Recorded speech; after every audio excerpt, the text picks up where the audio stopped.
A lone helicopter skimmed low over the dense jungle canopy of South Vietnam in October 1965, carrying a small team of special forces on a covert mission. One of them, an officer with piercing blue eyes and a quiet intensity, seemed entirely focused on the terrain below. To his men, he was Captain Larry Thorne, a trusted leader with uncanny survival skills. What they did not know was that behind the American uniform lay a life story spanning multiple armies and continents, a story of extraordinary resilience, shifting loyalties, and an unyielding drive to serve. Within days, that helicopter disappeared in rough mountain weather, and Thorne's fate became an enigma. Decades later, evidence would confirm his death in a crash. Yet even after the war ended, people spoke of him in hushed tones, calling him the embodiment of a soldier's spirit, someone who had marched through the darkest corners of the 20th century, from Northern Europe to Southeast Asia, always forging ahead wherever duty called. To understand how Larry Thorne arrived at that final mission, one must travel back to the early 20th century in Finland. He was born in Viipuri on May 28, 1919. A period when Finland was recently independent from Russia. This small northern nation had emerged from the chaos of World War I with a precarious sense of sovereignty. Tensions between Finland and the Soviet Union loomed, culminating later in repeated conflicts. Growing up in a modest household, the young Lauri discovered from an early age that survival in the harsh Finnish climate required tenacity. Winters were long, farmland scarce, and community ties crucial. His father had served in the nascent Finnish military, passing on stories of national pride. As a boy, Lauri would tramp through snowdrifts, learning to hunt and ice fish, forging a deep respect for nature's unforgiving ways. That environment shaped his sense of resilience and cunning, traits that would guide him in the brutal battles to come. By the time he entered his teenage years, Europe drifted toward political upheaval. Totalitarian regimes rose, borders shifted, and alliances frayed. Meanwhile, Lauri showed a passion for physical challenges, skiing across frozen lakes or building improvised shelters with friends. Locals remembered him as focused but helpful, never seeking the limelight. Despite a slight build, he possessed a dogged determination that amazed peers. If they raced on cross-country skis, Lauri might lag at first but always finished strong. Teachers noted that while he wasn't academically driven, he excelled in tasks requiring discipline and stamina. This inclination nudged him toward military service. By the late 1930s, the Soviet Union loomed as an existential threat to Finland. When war came, Lauri answered the call without hesitation. In November 1939, the Winter War erupted, with the Soviet Union invading Finland.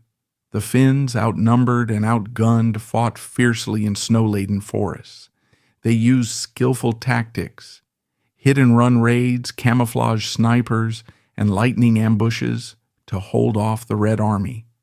Lauri enlisted, quickly demonstrating mastery of small unit tactics in subarctic conditions. Dressed in white camouflage, he carried out daring patrols, often skiing behind Soviet lines under the cover of night. Comrades praised his calm under fire and his willingness to volunteer for missions few dared attempt. Meanwhile, the war, though heroic in its defense, inflicted enormous losses on Finland. By March 1940, the conflict ended with the Moscow Peace Treaty. Finland maintained independence but ceded territory. Devastated but still defiant, many Finns, including Lauri, refused to accept their battered homeland's uncertain future. After a brief lull, global conflict escalated into World War II. Nazi Germany attacked the Soviet Union in June 1941. Finland seized the chance to regain its lost lands, aligning, at least operationally, with German forces in a new phase often called the Continuation War. Lauri Törni joined Special Finnish units aimed at reconnaissance and sabotage, again earning a reputation for bravery. Over this period, he briefly served alongside German troops. Some historians argue that in these alliances, Törni was simply prioritizing Finland's interests, seeking to push back the Soviets and reclaim lost territory. Regardless, he fought with such distinction that the German command recognized him with honors, an unusual feat for a foreign volunteer. War's moral complexity shadowed him, however. Fighting in tandem with Nazi forces, even if primarily for Finland's cause, would haunt his later story. By 1944, the tide had turned decisively against Germany on the Eastern Front. Finland negotiated an armistice with the Soviet Union, forcing any Finnish soldiers affiliated with German operations to break ties or risk legal trouble at home. Törni found himself in a precarious spot, having cooperated with German units. Fearing retribution from Soviet occupation or his own government's scrutiny, he fled. For a time he drifted through war-scarred Europe, eventually captured and imprisoned by Allied forces. The details of his movements remain partially murky. Some accounts suggest he was in a German uniform when the war ended. Freed after a short internment, he returned to Finland in 1945, only to be arrested for his alleged collaboration with the Germans. In a climate of shifting alliances and post-war vengeance, the legalities were messy. Törni's supporters argued that he had simply been a staunch anti-communist, loyal to Finland's cause, while critics labeled him a traitor. Ultimately, the Finnish government reduced his sentence, acknowledging the complexity of the war's final year. In 1949, restless and uncertain about the new political landscape, Törni traveled to Sweden, then onward to Venezuela, and eventually to the United States. He took on menial jobs, learned English, and tried to bury the traumas of fighting in the sub-zero forests of his homeland. In 1950, determined to start anew, he enlisted in the U.S. Army under the name Lauri Allan Thorne. America at that time was reconstructing a world order battered by war. The GI Bill, the creation of NATO, and the rise of the Cold War shaped policy and culture. In that environment, Thorne's unique combat experience attracted attention, though the Army at first saw him as just another immigrant seeking a fresh start. He soon found a place in the newly formed Special Forces, the Green Berets, where prior war experience, foreign language skills, and an iron will became invaluable assets. These were the early days of U.S. Army Special Forces, tasked with unconventional warfare, counterinsurgency, and training allies worldwide. Stationed in various capacities, Thorne impressed superiors with unrelenting discipline and resourcefulness, reminiscent of his Finnish campaigns. He climbed the ranks, forging a path from enlisted man to an officer commission by 1960. That transformation reflected not just raw skill, but also an ability to adapt. Where others saw language barriers or cultural differences, he overcame them. Fellow Green Berets described Thorne as quiet, reluctant about self-disclosure, but absolutely fearless in the field. By the early 1960s, the United States was increasingly drawn into conflicts in Southeast Asia, culminating in major involvement in Vietnam. Thorne saw an opportunity to test his skills and a chance to battle communism yet again, this time under the Stars and Stripes. Deployed to Vietnam in the early advisory stages, Captain Larry Thorne participated in training South Vietnamese Ranger and Special Operations units. He led missions deep into enemy-held areas, focusing on reconnaissance and sabotage, tactics reminiscent of his days in Finnish forests. Sinking into the steamy jungles and muddy delta regions, He introduced local troops to infiltration methods, night operations, and survival techniques. Observers marveled at how a soldier who once skied across Arctic tundra so effectively adapted to tropical monsoons and lethal terrain. The moral clarity that fueled him in Europe, resisting Soviet expansion, now manifested in fighting Viet Cong insurgents. He believed wholeheartedly that he was defending freedom and democracy, forging a new life to atone for past complexities. Though proficient, Thorne struggled with personal burdens. Documents and testimonies hint at nightmares from earlier wars, an uneasy sense that conflict was all he knew. Some of Thorne's scarce letters to old Finnish friends convey that he was a man torn between memories of a homeland he could barely recognize and his new American identity. Mentally, he carried layers of guilt. Did he do enough to protect Finland? Was he complicit in the wrongdoing of Nazi Germany? Yet he pressed on, burying these doubts under relentless training schedules and mission briefs. He told an American colleague that the best cure for regret was action. Sleep came in short bursts, overshadowed by the specter of an ever-present fight. In 1963, Thorne commanded a Special Forces detachment near the Laotian border, working closely with local tribes allied against communist forces. On multiple occasions, he personally led small teams behind enemy lines, gathering intelligence or orchestrating sabotage. One lesser-known incident from local rumors describes how Thorne's team, pinned down by hostile fire, was extracted by a single helicopter in a near-suicidal landing. The pilot recounted how Thorne emerged from thick foliage, carrying a wounded comrade over his shoulder, calmly directing the rest to safety. That raw courage bolstered the legend within Special Forces circles. Here was a man unyielding in the face of mortal danger. Yet controversies lingered. Vietnam was no straightforward battlefield. Critics questioned U.S. involvement, raising moral complexities around foreign intervention, civilian casualties, and local governance. Thorne found himself once more in a moral gray zone, adopting the American perspective that containing communism justified the means. Some historians argue that he overlooked potential abuses by Allied forces.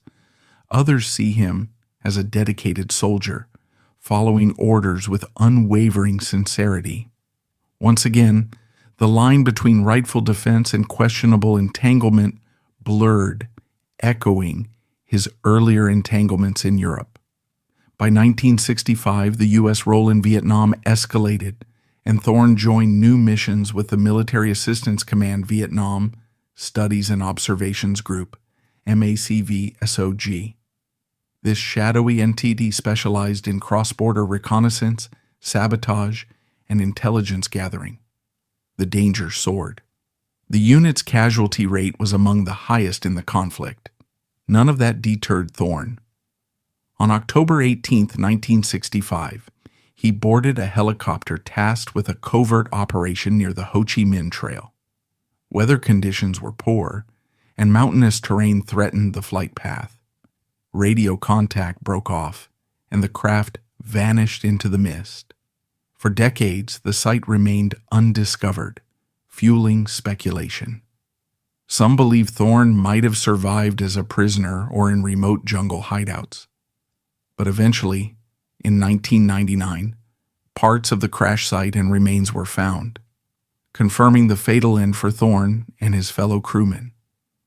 News of his final fate reached Finland and the United States, prompting reflection on a singular figure who'd straddled multiple worlds.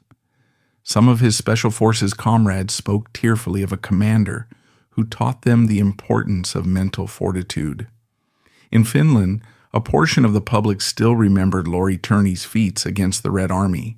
They admired his boldness, though some wrestled with his ties to Nazi Germany. Meanwhile, in the U.S., official narratives championed him as a shining example of the American dream, an immigrant who overcame adversity, soared through the ranks and gave his life in service to his adopted country. The repatriation of his remains, culminating in a burial with military honors at Arlington National Cemetery in 2003, symbolized a final closure that honored his remarkable, if complicated, legacy. Throughout his life, personal relationships remained a guarded aspect. He never married, devoting himself entirely to soldiering. Letters suggest that fleeting romances ended when Thorne was redeployed or overshadowed by his unwavering commitment to missions. The family he cherished lay half a world away, many connections severed after years of war and migration. A few surviving letters to his mother hint at his longing for a simpler existence, maybe a cabin by the water. Fishing in peace, he mused in one. Yet with each new conflict, the quiet dream retreated into the background. War, ironically, was where he felt most certain of his place, even if it consumed him. Many controversies swirl around his story. Critics wonder how a man with a prior association to the German military in World War II ended up a revered figure in the U.S. Special Forces. Some call it an oversight, suspecting the Cold War impetus overshadowed past misgivings. Others highlight that his primary motivation was always defending Finland, not endorsing Nazi ideology. The moral debates are complex. Historians question if Thorne's fierce anti-communist beliefs sometimes overlook the deeper complexities of conflicts he engaged in, both in Finland and later in Vietnam. Even so, many who knew him point to the sincerity of his convictions. They argue that he was less about ideology and more about loyalty to his immediate cause, his fellow soldiers, and the principle that resisting oppression was paramount. Consequences of his career spanned far beyond personal accolades. Tactically, Thorne's experiences in subarctic infiltration influenced how special operations were planned in a variety of climates. Some within the U.S. Army studied his notes on camouflage, reconnaissance, and psychological warfare.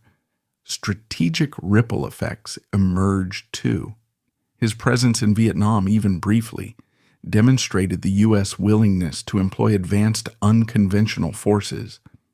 In a cultural sense, he broadened perceptions about immigrants in the American military. By exemplifying an immigrant who rose to an officer rank, he challenged stereotypes, showing that skill and commitment could overshadow old associations if the new system recognized potential.